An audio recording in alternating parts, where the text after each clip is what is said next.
Muito boa noite, queridos amigos. Estamos aqui de volta em mais um Polêmica Espírita. Este é o nosso programa de número 129. Estamos aqui com muita alegria para procurarmos trazer ainda mais informações, mais conhecimentos à luz da doutrina espírita e, obviamente, sobre o próprio Espiritismo. Bem, hoje não poderemos contar com o Paulo Neto, né, que está ocupado, está num evento social em que ele precisou estar com a família dele, mas estaremos aqui procurando dar conta do recado, uma vez que o tema da noite de hoje, inclusive, possivelmente não, eu já posso reafirmar para vocês que esse tema, o que não é espiritismo, estará presente aí nas próximas semanas. E hoje traremos aí 5 tópicos bastante polêmicos, né? Já que o nome do nosso programa é justamente esse, né? Sobre práticas, conceitos ou ideias que não estejam, melhor dizendo, em conformidade com os propósitos da doutrina espírita. Mas antes disso, deixa aqui cumprimentar o nosso querido Sérgio Mar, nosso amigo aí de décadas aqui do Movimento Espírita do Estado do Rio de Janeiro. Temos também nosso querido Cláudio Pecorari, sempre aqui conosco. Mesma coisa para Sheila de Siqueira, ela que fala lá de Poços de Caldas. Enfim, também acabou de chegar aqui a Lia Maria, falando lá do Espírito Santo. Que maravilha, né? Estamos aí cada vez mais atingindo os mais longínquos recantos do Brasil. Bem, então vamos lá, sem mais demoras, né? Não pretendo passar muito do horário, assim, de uma hora e pouquinho, tá bom? Esse que é o primeiro programa em que nós intitulamos O que não é Espiritismo.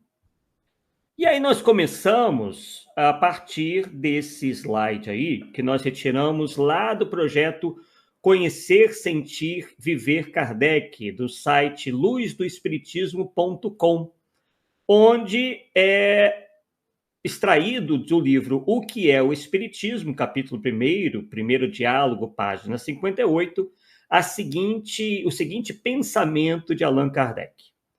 O Espiritismo não é mais responsável pelos atos daqueles que abusam desse nome e o exploram, do que o é a ciência médica pelos atos dos charlatães que impingem suas drogas, ou a religião pelos atos dos sacerdotes que iludem seu ministério. Então, o que Kardec está nos dizendo aí é que, claro, ao princípio, muita gente pode se enganar de boa fé. Mas Kardec está dizendo aí que há aqueles que abusam do nome do Espiritismo e o exploram. Isto é, por exemplo, ao dizerem que determinada prática ou que determinada ideia seja espírita, sem que o seja. Mas por quê? Porque quer, como se diz no popular, surfar na onda, né? Quer que seja o espiritismo utilizado como que para afiançar aquela ideia ou aquela prática. Tá? Então, é o que Kardec já alertava à sua época. Muitos aí, não todos, obviamente, abusando do nome do espiritismo, explorando-o, assim como, e aí ele faz uma comparação com os médicos, né? Quer dizer, os médicos e os charlatães, porque os charlatães abusam da ciência médica. Fazendo o quê? Impingindo suas drogas, seus remédios, que às vezes nem funcionam, mas eles apenas se intitulando médicos, acabam explorando aí a necessidade alheia, a necessidade do paciente, que o paciente tem de se curar. Então, pessoal, em todas as esferas, nós vamos encontrar pessoas sérias e as não sérias.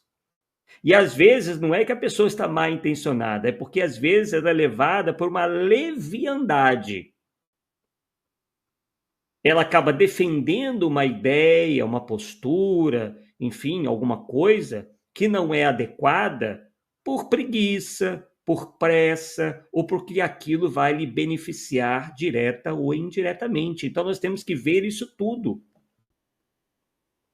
Então tem muita gente aí falando o nome do espiritismo, dizendo que certas coisas são o espiritismo sem o serem.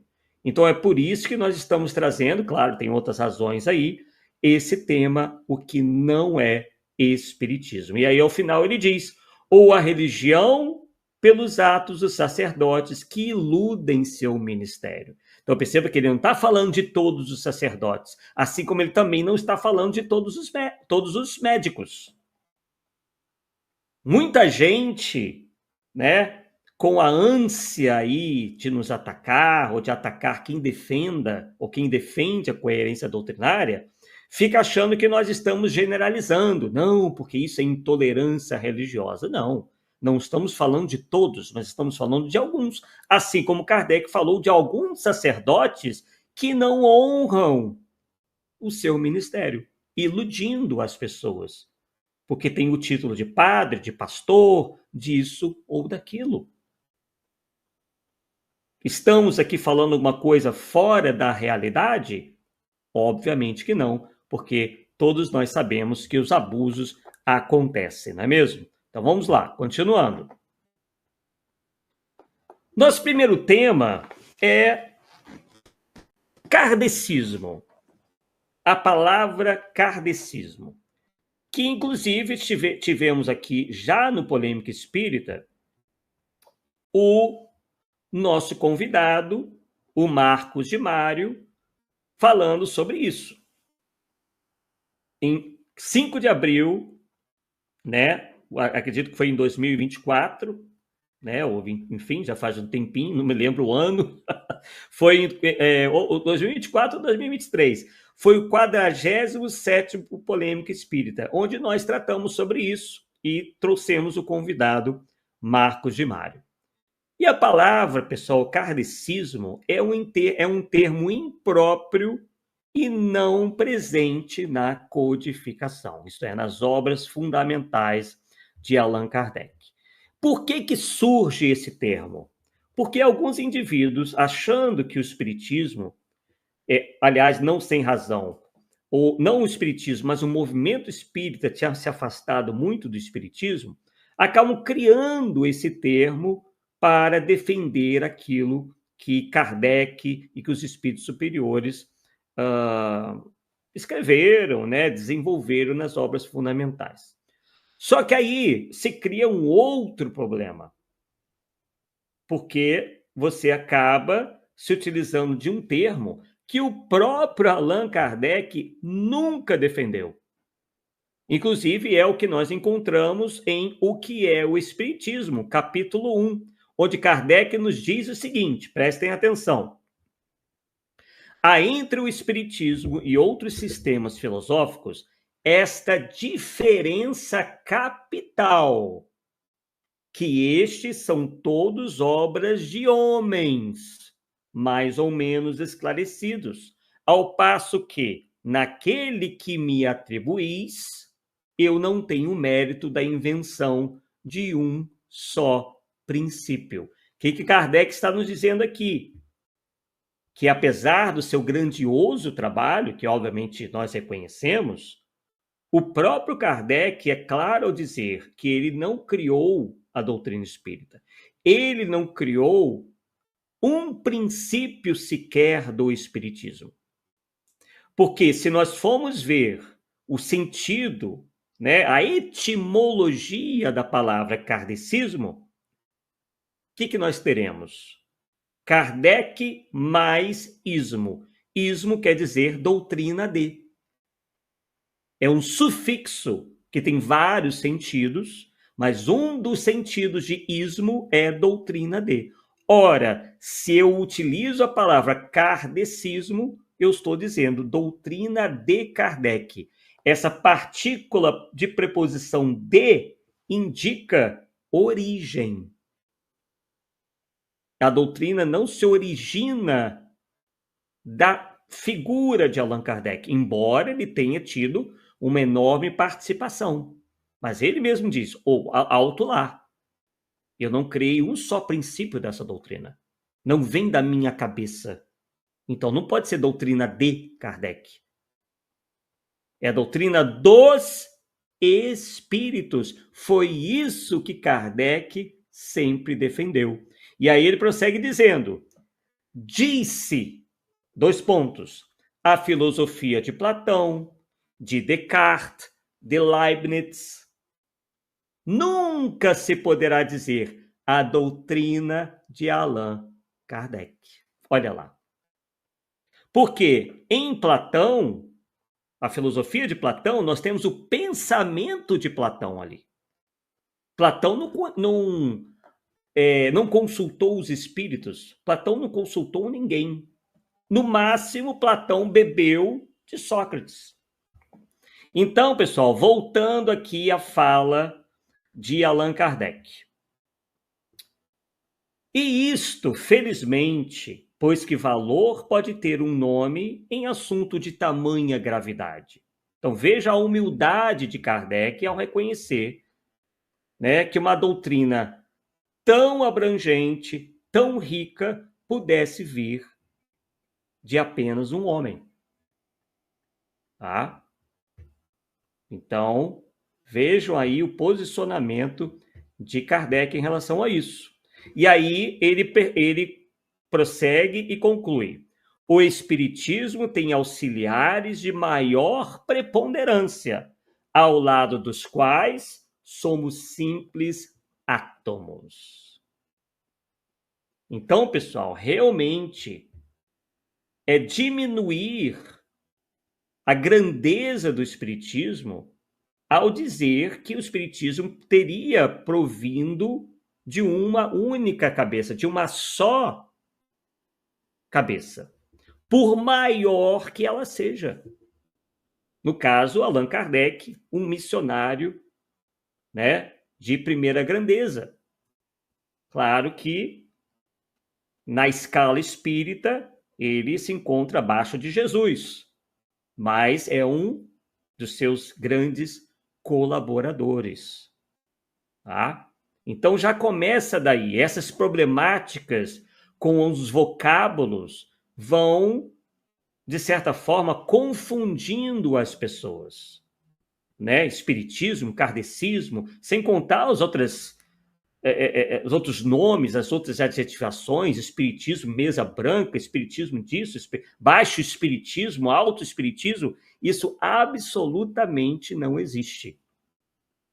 Tá? Então, isso dificulta a comunicação e dificulta a identificação das coisas.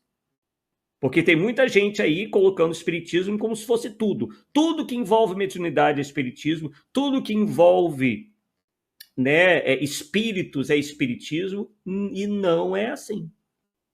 Tá? O espiritismo tem uma proposta muito clara, né, e uma identificação também bastante clara. Bem, vamos lá, deixa eu ver quem mais está aqui conosco, né? Quem chegou também aqui é a nossa querida Fernanda Linhares, aí cumprimentando quem já chegou aqui na live, e também nosso querido Telvi Costa, que possivelmente vou tentar ver com o Telvi Costa se ele volta aqui ao nosso Polêmica Espírita ainda este ano, mas se não, fica para 2026. Vamos ver depois. Temos também aqui a Nanda Malheiros aqui conosco, maravilha. E também a Iana Lucy, 1512. Perfeito. Bem, então vamos lá, vamos seguir. Segundo tópico de hoje. Crença na existência de almas gêmeas. E muita gente ainda acha que possa ter a ver com o espiritismo, né? Então vamos ver lá. Segundo o espiritismo, o conceito de alma gêmea como duas metades eternas e predestinadas não existe. Em vez disso, o Espiritismo explica a união entre pessoas com base na afinidade e sintonia vibracional, que são desenvolvidas e fortalecidas por meio de várias vidas juntos. Essas conexões se manifestam através de laços de amor e respeito mútuo, baseados em objetivos, pensamentos e sentimentos semelhantes. Então, é inegável que determinadas pessoas possuam uma grande afinidade. Por vezes até reencarnaram várias vezes, como mãe e filho, pai e filha, enfim, né? As relações aí podem variar bastante. Não necessariamente precisa ser um casal, precisa ser marido e mulher.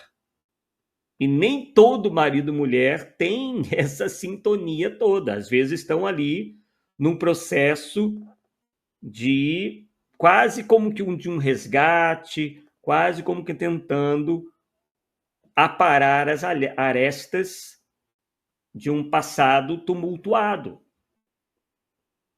né? Mas quando essa sintonia realmente é muito grande e duradoura, se vê que realmente nós temos ali duas pessoas muito afinizadas, mas não quer dizer que sejam duas metades,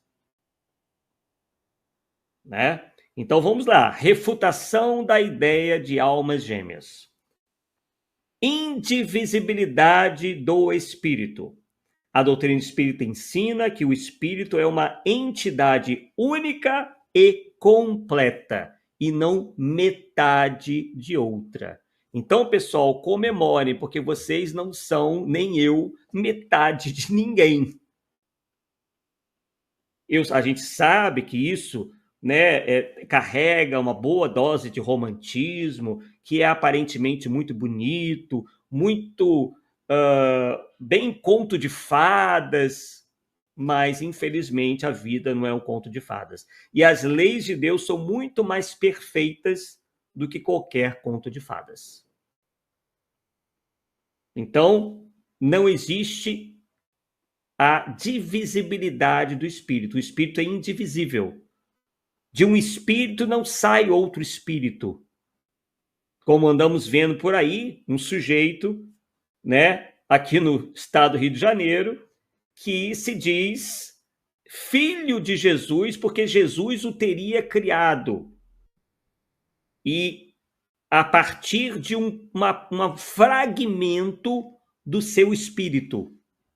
Essa ideia é completamente estapafúrdia, irracional e não tem base alguma no espiritismo. Esse indivíduo se diz ainda, vocês conhecem bem, a reencarnação de Allan Kardec. Veja, né? Daí a gente pega claramente, né, os charlatães, né, os enganadores, os embusteiros.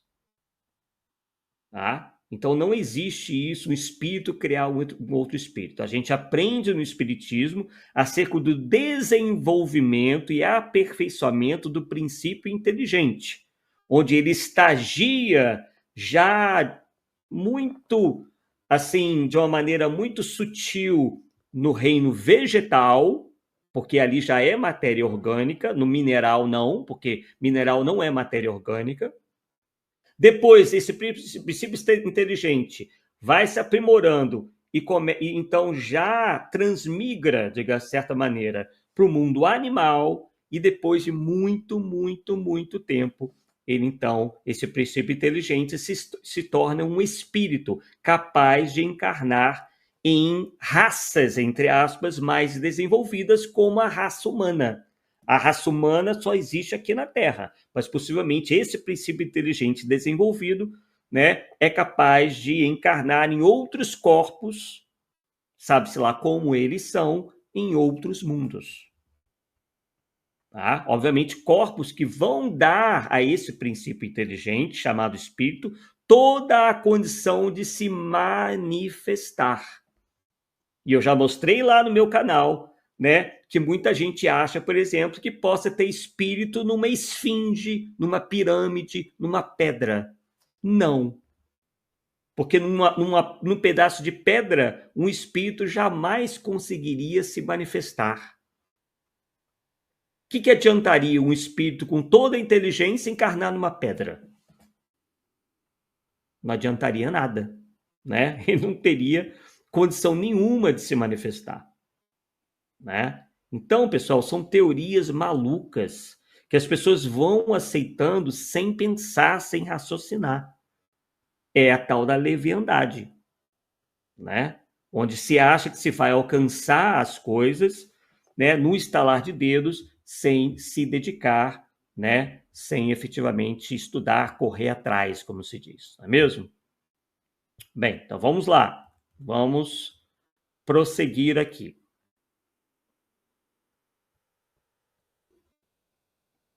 Ainda tem um pouquinho mais, ó. Fraternidade universal. Espíritos perfeitos formam uma fraternidade universal, onde a ligação é com todos, não apenas um par específico. Então, pessoal, nessa ideia de almas gêmeas, a pessoa fica presa indefinidamente a um outro espírito, a um outro ser, enquanto que o objetivo não é esse. O amor, ele se expande para todos. Ele não fica acrisolado em um só. Então está dizendo ali, espíritos perfeitos formam uma fraternidade universal. Eles amam a todos e não ficam ali presos a apenas um indivíduo, um espírito, enfim. Ausência de predestinação. Não há um destino fixo de que duas almas obrigatoriamente terão que se reencontrar e se unir eternamente. Tá? Então isso absolutamente não faz o menor sentido, tá? É claro que a eternidade nos confere, né, esse contato também eterno, né, com aqueles que nos são mais queridos, com aqueles com que nós tivemos, né, maior contato ao longo das nossas várias encarnações, tá? Mas não há nada de fixo nisso, não há uma predestinação, ok? Continuando, vamos lá. Nosso próximo tema, apometria. Pois é, pessoal, apometria. Bastante polêmico esse tema, não é mesmo? Então vamos lá. Não, a apometria não é espiritismo, pois são práticas distintas com metodologias diferentes. O espiritismo, como codificado por Allan Kardec, foca na transformação moral, na prece e na prática da caridade, enquanto a apometria utiliza técnicas específicas como o desdobramento para tratar obsessões, mas muitos princípios e práticas da apometria são considerados incompatíveis com a doutrina espírita, conforme reportado por instituições e estudiosos do espiritismo. Algumas diferenças, as principais diferenças. O método.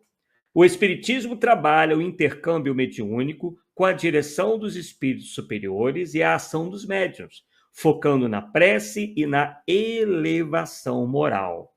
A apometria utiliza técnicas como o desdobramento do médium para realizar o trabalho espiritual, muitas vezes com métodos que envolvem gestos, contagens e outras externalidades que são criticados pelo espiritismo. Exatamente, a gente aprende com o espiritismo que o pensamento é tudo. Não serão gestos materiais, estalar de dedos, contagens de 1 a 10, ou qualquer tipo de ritual, né? ou qualquer tipo de exterioridade que vai fazer, por exemplo, um espírito se transformar ou se arrepender, esse tipo de coisa. Tá? O que vai fazê-lo efetivamente mudar de ideia, mudar de postura, ou pelo menos começar a se esforçar para se melhorar, vai ser justamente o seu esforço em se elevar moralmente. E o arrependimento é a primeira via para o início de um processo de aprimoramento moral. Se não houver o arrependimento, não há aprimoramento moral. Até para que o espírito tenha força para começar a trabalhar as suas imperfeições e mudar efetivamente de comportamento. É um processo trabalhoso e que até bom seria, né, que meros estalar de dedos, contagens, pudessem milagrosamente, né, ocasionar isso tudo. Objetivo: o Espiritismo busca o bem e a transformação moral do indivíduo através do estudo e da prática da caridade. Caridade no seu sentido amplo, vamos tratar disso hoje. A apometria busca o equilíbrio vital através do direcionamento de energias e de técnicas que visam tratar o indivíduo em todos os seus aspectos. É o que eles dizem, né? Essa questão de energia aí já é uma coisa que nos soa um pouco estranho, né? Porque o espiritismo não lida com energia. Energia, nós temos energia elétrica, enfim, energia magnética, mas o que nós tratamos no espiritismo são os fluidos, esses sim capazes de agir sobre os espíritos. Qual a relação da apometria com o espiritismo? Alguns grupos e instituições espíritas consideram que a apometria não se alinha aos princípios doutrinários kardecistas, né? Entre muitas aspas aí. E por isso não deve ser praticada em centros espíritas, devido à falta de concentração e ao uso de rituais que são considerados prejudiciais ao trabalho mediúnico. Estamos proibindo alguém de praticar apometria? Não. Estamos dizendo que a apometria seja algo ruim, de pessoas ruins? Também não. Simplesmente apometria é apometria, espiritismo é espiritismo. Justificativa. Alguns estudiosos do espiritismo argumentam que a apometria pode gerar uma dependência de rituais e maneirismos, além de apresentar uma visão simplista de processos obsessivos que não condiz com o entendimento espírita sobre a necessidade de reforma íntima, também entre aspas aí, e o sofrimento dos espíritos. Esse é aprimoramento moral, né? Essa reforma íntima aí a gente entende como o aprimoramento moral, né?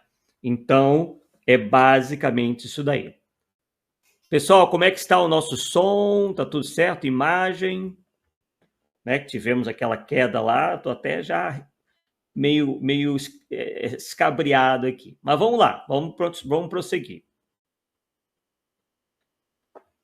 Nosso quarto tema de hoje: médiuns perfeitos. E o espiritismo é bem claro, pessoal. Não existem médiuns perfeitos na Terra. A mediunidade, por mais avançada que seja, sempre envolve um processo de aprendizado e aprimoramento moral. O bom médium, segundo o Livro dos Médiuns, por exemplo, é aquele que utiliza sua faculdade para o bem. É sério, humilde, não se atribui méritos. E o melhor médium é aquele que tem maior afinidade com espíritos superiores e é menos enganado. Vejam bem, né? É aquele que utiliza para o bem. E eu acrescentaria de maneira desinteressada, de uma maneira não personalista. O médium não é estrela de coisa alguma. Tá? E ele é sério. Não estou dizendo que sério no sentido de que não ri.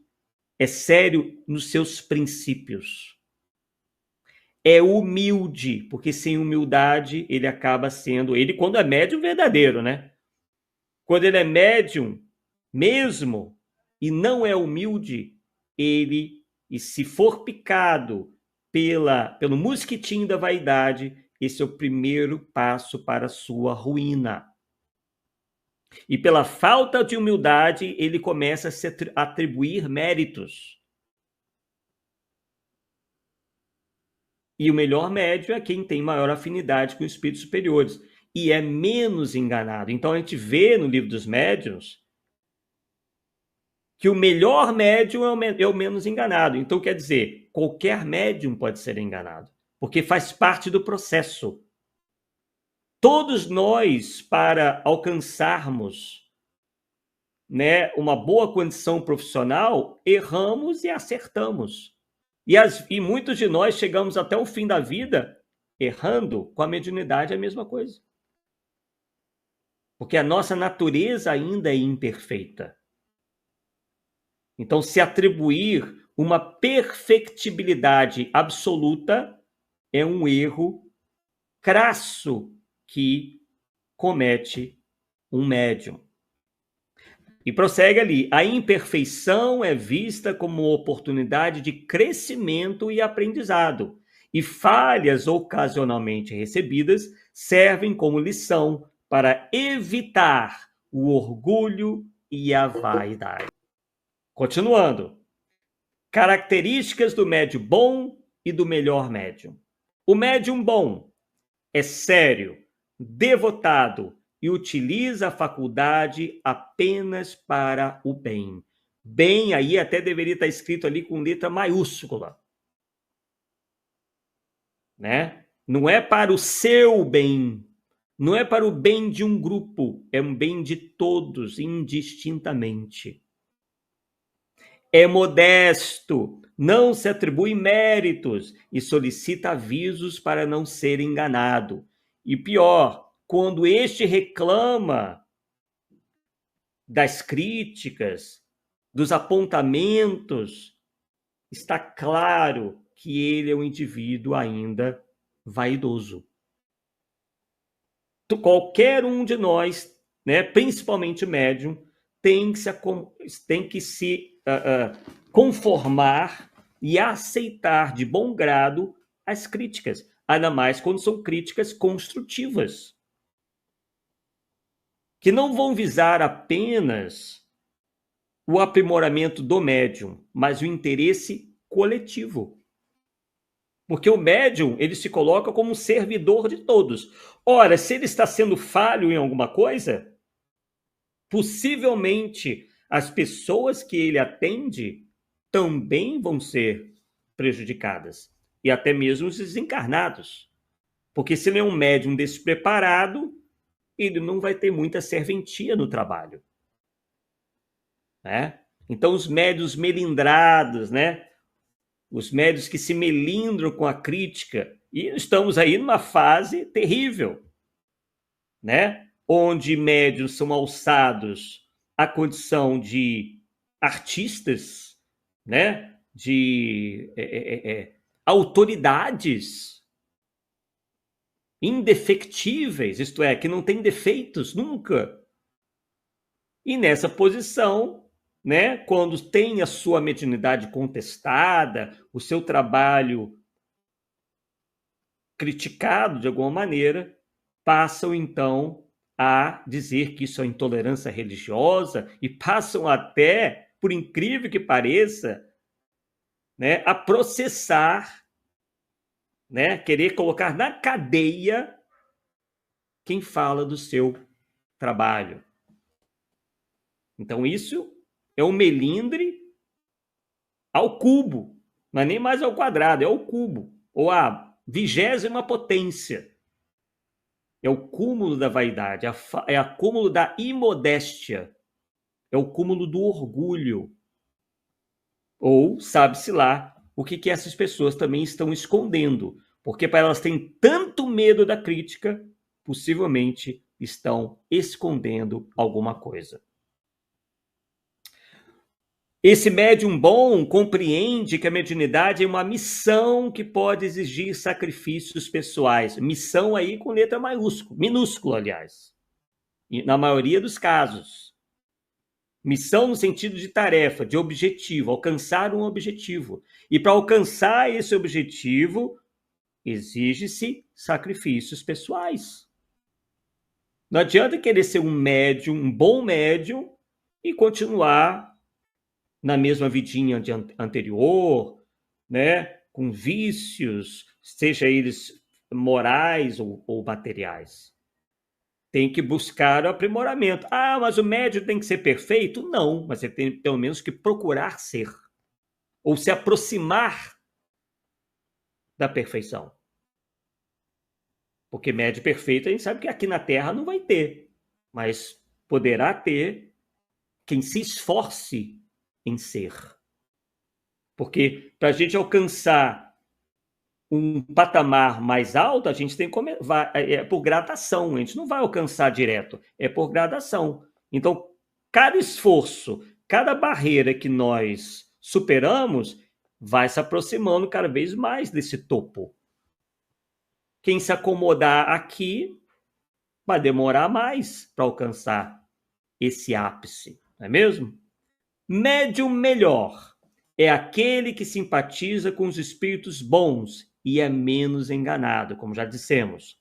É o médium seguro, que tem um caráter elevado e merece confiança. Quer dizer, tem que desenvolver esse caráter. Um médium jamais pode ser um indivíduo sem caráter, um indivíduo que mente, o indivíduo que difama, o indivíduo que calunia, que injuria os seus críticos. Como é que uma figura dessa pode ser considerada excelente médium com esse tipo de posicionamento? Quando falta com a verdade, quando quer, quando não admite a crítica.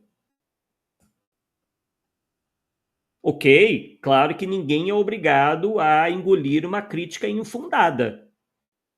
Se alguém, por exemplo, chega para um de nós e dizer que nós roubamos uma loja, é claro que nós temos que nos defender. É um direito.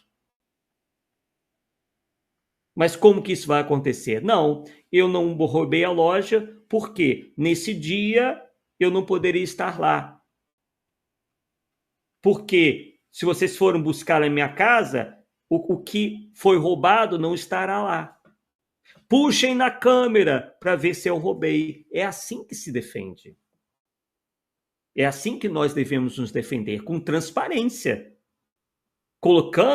Nos colocando à disposição. Não, eu sou uma pessoa honesta, então vou provar que eu sou honesto.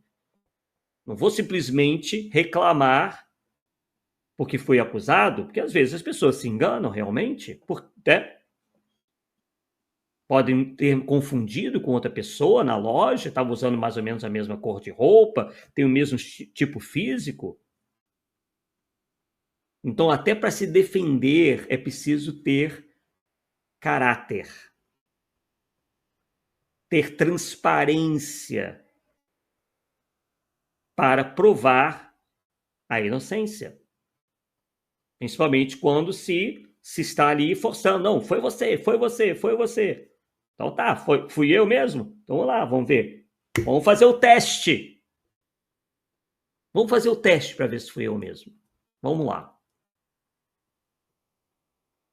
Então, por isso que nós hoje temos, por exemplo, em função de tantos problemas com falsos médiuns, certas pesquisas, para quem obviamente quiser, pelo menos verificar se a sua mediunidade, naquele momento, naquela fase, naquele período, está em dia. Eu, por exemplo, se fosse médium ostensivo, eu adoraria. Para realmente testar se... Porque o médium geralmente tem essa coisa, Poxa, será que foi realmente um espírito? Será que não é o meu animismo, o meu inconsciente? Todo médium tem essas neuras. Eu, se eu fosse médium ostensivo, se me chamasse para ser testado, seria na hora. Eu não pensaria duas vezes. Eu não ficaria chateado com quem me convidou. Ainda mais quando é em nome da ciência. Ciência espírita, sim, que a ciência espírita existe. Ela pode estar adormecida no movimento espírita, mas ela existe e é, inclusive, levada a cabo por pessoas muito preparadas. Só que não fazem com estardalhaço. No Enlip, por exemplo, há um encontro de indivíduos das mais variadas formações acadêmicas, estudando o espiritismo, pesquisando o espiritismo, fazendo ciência espírita. Então não é porque a maioria não faz que que a ciência espírita não existe ou não seja ali trabalhada. As pessoas que desconhecem, eu nunca ouvi falar no teste de mediunidade. Pois é, cara pálida, não é porque você não sabe que o teste de mediunidade, entre aspas, não existe. Que é o que a gente vê por aí. Eu não conheço o teste de mediunidade ou a pesquisa sobre mediunidade, então ela não existe. Uma vez um aluno meu já falou isso, né? Algo parecido. E aí, fulano, você acredita... Alguma coisa parecida que eu perguntei, né? Você acredita na existência dos... O que você acha dos dinossauros? Alguma coisa assim, né? Já faz muito tempo isso. Aí falou assim, não, eu não acredito nos dinossauros. Mas por que você não acredita que os dinossauros existiram na Terra? Não, porque eu nunca os vi. Eu quase caí da cadeira, né? Assim, imaginem. Então tem muita gente que tem essa viseira. Não, se eu não conheço, não existe, não presta. Né? Então, assim, pessoal, fica difícil conversar, não é mesmo? E por que os médiuns perfeitos não existem?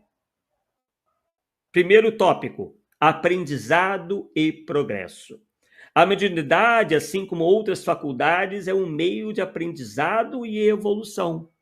Falhas e enganos são parte desse processo, pois exercitam a ponderação e a capacidade de discernimento do médium. Humildade. A ocorrência de comunicações falsas serve como um aviso contra a vaidade e o orgulho, impedindo que o médium se julgue infalível. Então, pessoal, isso é permitido pelos espíritos superiores para testar o médium. E não só para testá-lo, para fazer com que ele aprenda e exercite a humildade. Veja, que ele perceba, para que ele veja que não é infalível, que ele não deve se julgar infalível. Abertura ao questionamento. Vejam só, aquilo que eu acabei de falar alguns minutos atrás. A existência de médiuns perfeitos seria incompatível com o desenvolvimento da verdade, pois poderia levar a um dogmatismo, quando o espiritismo valoriza a construção coletiva do conhecimento. Então, essa história, por exemplo, do médium se arrogar, dizer: não, eu aprendi espiritismo com meu mentor, porque isso e aquilo, quer dizer... E aí ela passa, essa médium passa a falar porque o seu suposto mentor lhe teria soprado a importância do fator moral.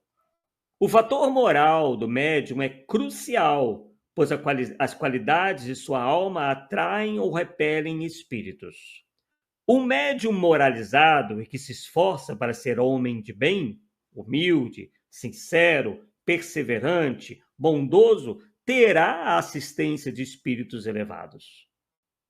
A moralidade é o que define a qualidade da assistência espiritual que o médium recebe, embora a faculdade mediúnica em si não dependa diretamente da moralidade. Então, nós sabemos que qualquer pessoa pode ser médium, mas a qualidade da assistência que esse médium vai receber dependerá do fator moral. Ok? Então, tá aí, né? Algumas reflexões sobre essa ideia, um tanto quanto estapafúrdia, de médium perfeito, né? Então, vamos lá. E o último tópico de hoje, assistencialismo institucional. Lembrando, pessoal, que esse nosso estudo de hoje, ele está assentado num artigo, tá? que nós escrevemos lá no nosso blog muitos anos atrás, tá? Então, enfim, era meio como que nós prevíssemos, né, de certa forma, algumas coisas, né? Mas é porque naquela época já existia muita coisa errada, digamos assim, no movimento espírita, né?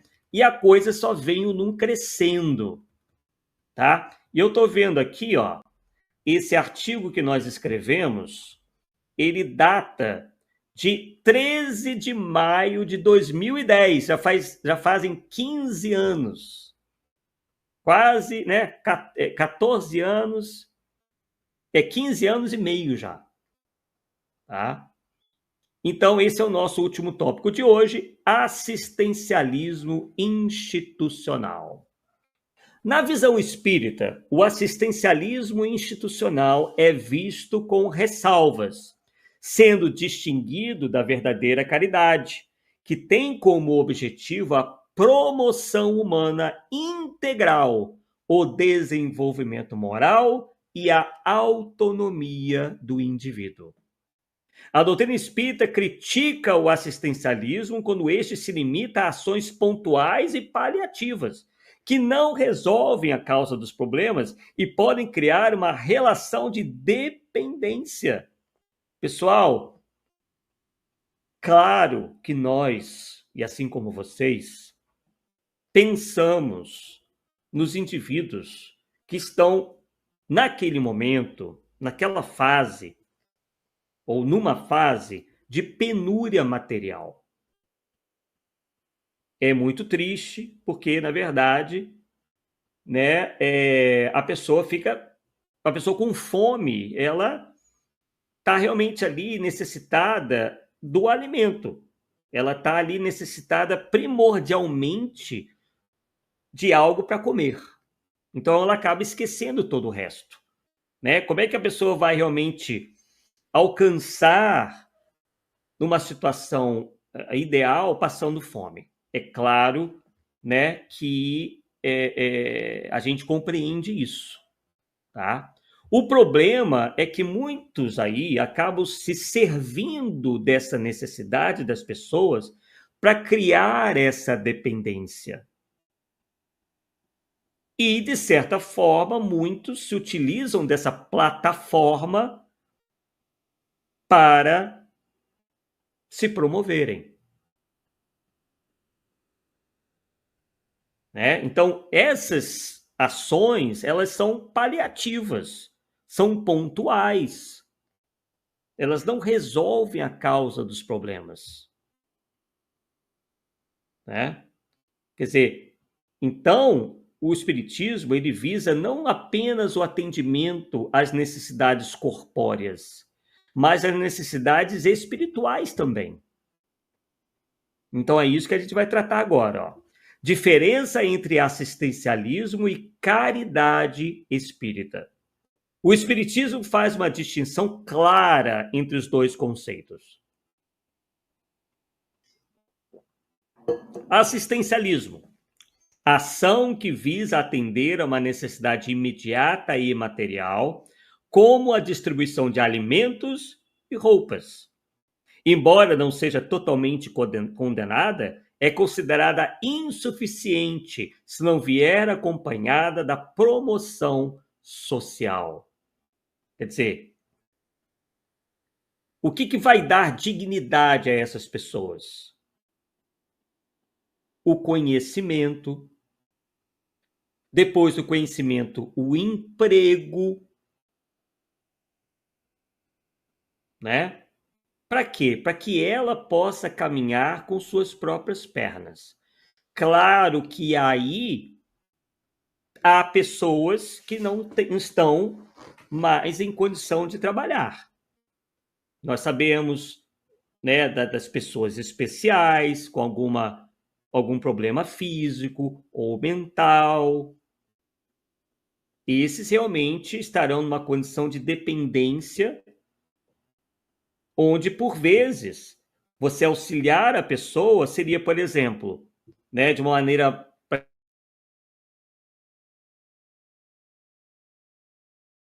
Vamos lá, Vamos ver junto ao governo, você deve ter direito a alguma coisa, ao LOAS, né? A uma assistência ali com um salário,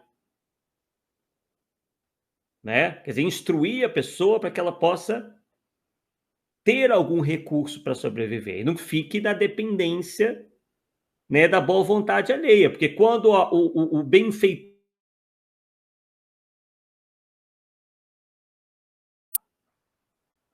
Então, por isso que existem, né, essas políticas governamentais, né, para atender a esses casos crônicos. Mas quando a pessoa tem condição física e mental, essa promoção social é muito melhor, porque ela vai conseguir, então, caminhar com suas próprias pernas, né?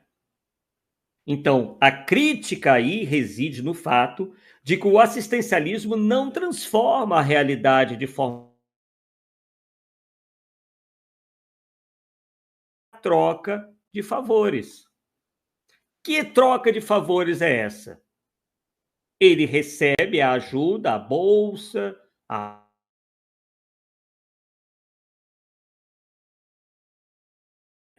vai se aproveitar, não sempre, mas alguns a gente sabe que isso acontece, dessa situação para posar de caridoso, de preocupado, de amoroso, enquanto aquilo ali, né, realmente não está resolvendo a situação. É um paliativo. Muitas vezes muito bem-vindos, né? Para quem não tem nada, qualquer coisa a mais, a pessoa realmente se coloca ali se agradecendo. Mas será que não se poderia fazer mais? Né? De forma, né, a tirar a pessoa daquela condição, né? Sei lá, pagar um curso, enfim, ver o que a pessoa consegue fazer, às vezes conseguir algum emprego, se possível. Claro que isso é uma situação, às vezes, bem difícil, né? Enfim. E isso, claro, passa muito pela situação econômica do país. Então, é por isso aí a nossa responsabilidade de votarmos bem, né, em plataformas de governo e plataformas econômicas que visem a tirar as pessoas da pobreza e não mantê-las nessa condição. Como, Arthur? Promovendo aí o progresso do país como um todo, porque a geração de riquezas fará com que surjam mais empregos, abram-se mais vagas, surjam novas empresas, e aí a ocupação das pessoas vai aumentando, diminuindo então a pobreza, porque a pobreza se dá pela falta de possibilidade de angariar recursos para a sobrevivência. Se você tem um emprego, a coisa já muda de figura. Você não fica dependendo do Estado, você não fica dependendo dos caridosos de plantão, como ocorre em países desenvolvidos, né? Na Europa, nos Estados Unidos, etc. Ah, mas lá também tem pobre. Só que aí a gente cai na seguinte situação, né? Tem muita gente que não é lá muito chegada a trabalho. Na época que eu, fazendo um parênteses aqui, na época que eu fui morar nos Estados Unidos, eu me cadastrei lá numa. É tudo pelo celular, né? Numa agência de empregos. Que eles prometiam o seguinte: toda vaga que eles tivessem lá, que achava que você podia se encaixar, eles mandavam um SMS para você. Eles usam ainda muito o SMS, né? Pessoal, eu não vou mentir para vocês. O meu celular apitava umas 300 vezes por dia oferecendo emprego. É praticamente impossível você ficar sem emprego nos Estados Unidos. Ah, mas tem pobre. Pois é. Sabe-se lá que escolhas que essas pessoas estão fazendo das suas vidas, né? Porque emprego não falta. Então a gente tem que ver que também não adianta o país avançar se nós individualmente não avançamos, continuamos preguiçosos, não gostamos de estudar, não gostamos de trabalhar, e aí realmente não há milagre, né, possível aí. Caridade espírita vai muito além da ajuda material. Inspirada no Evangelho de Jesus, a caridade, segundo Allan Kardec, é benevolência para com todos, indulgência para as imperfeições dos outros e perdão das ofensas. O foco é a promoção humana, incentivando o indivíduo a despertar suas potencialidades e a se tornar agente de sua própria transformação. E aí, já chegando ao final, temos ainda isso aqui, ó. A caridade como promoção humana integral. A prática assistencial espírita se baseia em uma visão mais ampla e integral do ser humano, combinando o auxílio material com o amparo espiritual. Os principais pilares são auxílio material e moral. As casas espíritas oferecem ajuda material. Sim, muitas, a grande maioria, né, faz esse trabalho. Cestas básicas, roupas, etc. Mas priorizam as casas sérias, priorizam o esclarecimento e a orientação espírita evangélica, buscando a transformação interior da pessoa assistida. Porque é essa transformação interior que realmente fará, inclusive, diferença, possivelmente, na sua condição física e material. Desenvolvimento da autonomia. O objetivo é capacitar o indivíduo para que ele possa superar suas dificuldades por conta própria e não depender de ajuda constante. Trabalho em rede. A Federação Espírita Brasileira e outras instituições, né, Brasil afora, não só ela, orientam as casas a trabalharem em rede, colaborando com outras organizações sociais e órgãos públicos, como o CRAS, Centro de Referência de Assistência Social, para oferecer um apoio mais completo e eficaz. Quer dizer, o centro espírita tem as suas limitações. É apenas uma instituição.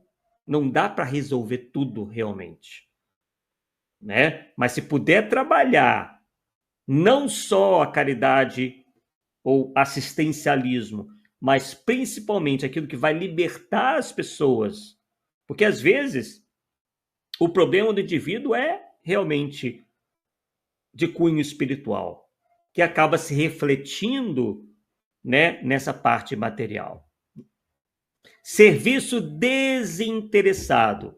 O trabalho deve ser feito de forma incondicional, sem exigir nada em troca ou buscar reconhecimento. Tá aí, né? Aquilo que nós falamos, né? Não se estabelecer ali nenhuma troca, né? Não fazer aquilo palanque, não fazer aquilo um meio de promoção pessoal, né? Posar de bonzinho, de bonzinha. Não, fazer aquilo com um amor sem segundos interesses, sem pedir coisas de volta, né? E aqui, pessoal, alguns dos nossos temas futuros, tá? Mas não tá tudo aí, né? Que tem muito mais, né? Então, para o futuro, né? Nas próximas, daqui a 2 semanas que eu estou dizendo, tá? Nós vamos falar, por exemplo, da numerologia, cartas, fases da lua, amuletos, bebidas, fumo, colares, defumação, trabalhos, búzios, etc. E para encerrarmos, né, aproveitando esse ensejo, que muita gente deverá se interessar por esse estudo, né?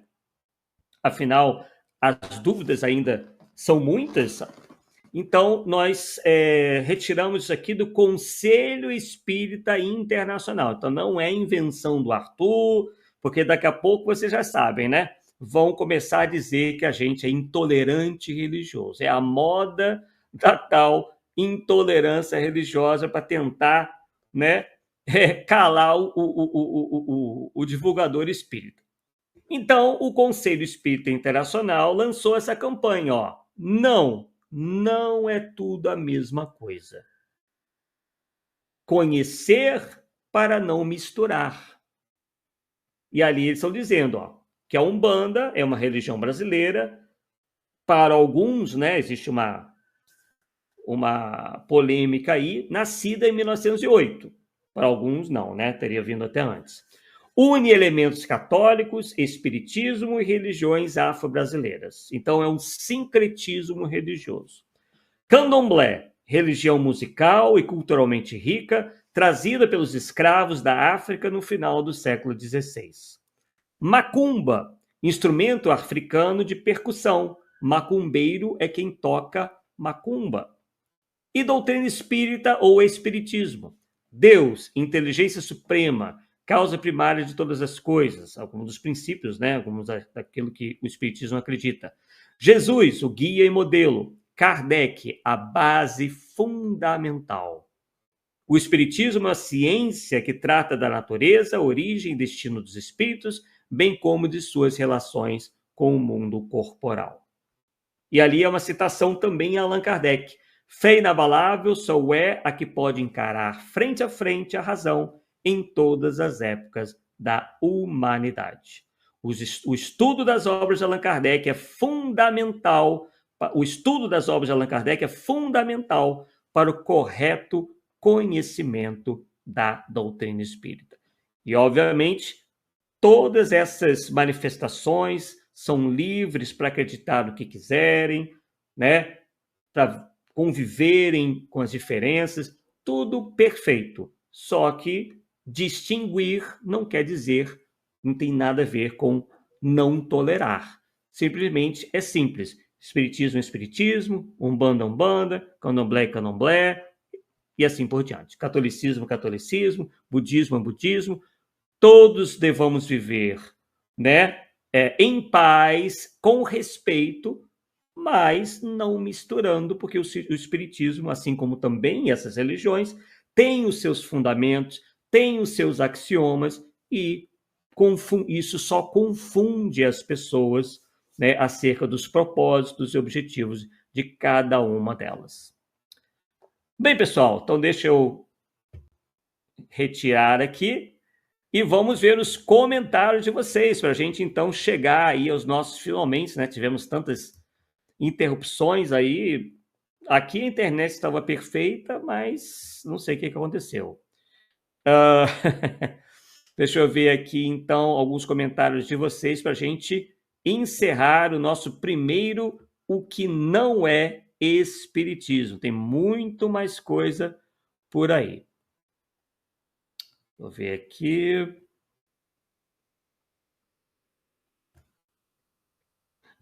Cláudio, é verdade. A FEB, em tempos idos, declarou a Umbanda como espiritismo. Isso aconteceu mesmo, mas não vingou, né? Não vingou. Fernanda brincando aqui. Poxa, Arthur, você acabou com a minha ilusão. E o fractal, como fica? Alma gêmea, só música do Roberto Carlos, disse o Cláudio Pecora. Ai. Isso, né? A caridade sem fogos de artifício, sem holofotes, sem palmas, sem ataque de estrelismo. Exatamente. Fernanda também falou do mosquitinho do melindre. Os melindrados aí que saem judicializando tudo. Palestrantes viraram atrações de congressos com palestras de autoajuda. Nós vamos tratar um pouco melhor sobre isso. Médium imperfeito pode ser, só não pode ser mau caráter. Perfeita a definição da Shirley também. Todo médium que não aceita ser pesquisado é suspeito, pois quem não deve, não teme. Exatamente. Teve uma vez, pessoal, que eu estudava, muitos anos... Estudava não, eu dava aula numa escola, Wizard, aqui em Niterói, em Caraí, e eles falaram o seguinte, olha, a gente está com muitos professores e a gente só está querendo manter os melhores aqui na escola. Então, para os professores que quiserem ficar na escola, a gente vai fazer uma prova. Vocês vão fazer uma prova e aqueles que tirarem nota menor vão ser dispensados. Mas as pessoas estavam livres para não fazerem a tal da prova. Mas se não fizessem, seriam demitidos. Então, o que você acha que o professor deveria fazer? Fazer a prova, não é mesmo? Afinal de contas, ele não confia no seu conhecimento, né? Então é a mesma coisa. Se você confia no seu taco, você faz a prova, né? Mesmo porque se não fizer, o resultado poderá ser o mesmo, ser demitido, né? Então pelo menos você tenta, quem sabe, né? Ficar numa boa colocação e continuar estudando na escola. Então é mais ou menos por aí, né? Eu na época fiz a prova, inclusive tirei a maior nota, né? E fiquei na escola. Mas logo depois acabei saindo, porque eu fui morar nos Estados Unidos, aí foi pela primeira vez que eu fui para lá. Acabei não ficando muito tempo na escola depois disso. Fernando Linhares, mesmo com todos esses alertas, o povo não aprende. Prefere ser bombardeado de falso amor, ouvir apenas o que quer. Exatamente. Telvi Costa, tudo pode ser testado, de aparelhos mecânicos até o conhecimento de alunos, passando por fórmulas químicas. Por que o médium também não poderia ser testado? Pois é. Pergunta que ninguém responde. Quer dizer, poucos querem responder, né? Fogem disso aí como o diabo foge da cruz, como diz no popular. O golpe está aí, cai quem quer. Ai, ai. Mentor é amigo do He-Man, né? Exatamente. Eu uso o vocabulário que eles usam, né? Quer dizer, embora eu não use esse vocabulário, mas na hora de se referir a eles, a gente usa. Essa questão do assistencialismo é complexo, realmente, porque há pessoas que vivem fazendo caridade, mesmo com uma certa influência na sociedade, não dão uma perspectiva para essas pessoas. Preferem o caos, exatamente. Eles se alimentam do caos para poder ficar bem na fita, né? Exatamente, a promoção social, bem melhor, né? Sheila aqui nos agradecendo, não seja por isso, Sheila. Estamos junto aí. Cheguei no final, amigos. Depois assisto o programa inteiro, querido Carlos Guilherme Rodrigues. Perfeito. Então tá aí. Deixa eu ver aqui. Do Flamengo, né? Carlos Guilherme aí sendo cumprimentado. Isso daí. Bem, então, daqui a 2 quartas-feiras, né? A não ser a próxima, a outra, iremos retornar aí com mais um Polêmica Espírita. Será o nosso Polêmica Espírita de número 130, com o que não é Espiritismo, parte 2. Pelo jeito, nós teremos aí várias partes, porque o que não falta são coisas que não são Espiritismo, não é mesmo? Bem, então agradecendo mais uma vez a presença de todos, deixem aí o joinha, né? Propaguem aí o Polêmica Espírita para que essas informações possam chegar ao maior número de pessoas. Então, tenha aí uma boa noite e nos vemos daqui a 2 quartas-feiras aqui na Rede Amigo Espírita, né? Ou RAI TV, Rede Amigo Espírita TV, em mais um Polêmica Espírita. Tchauzinho, pessoal!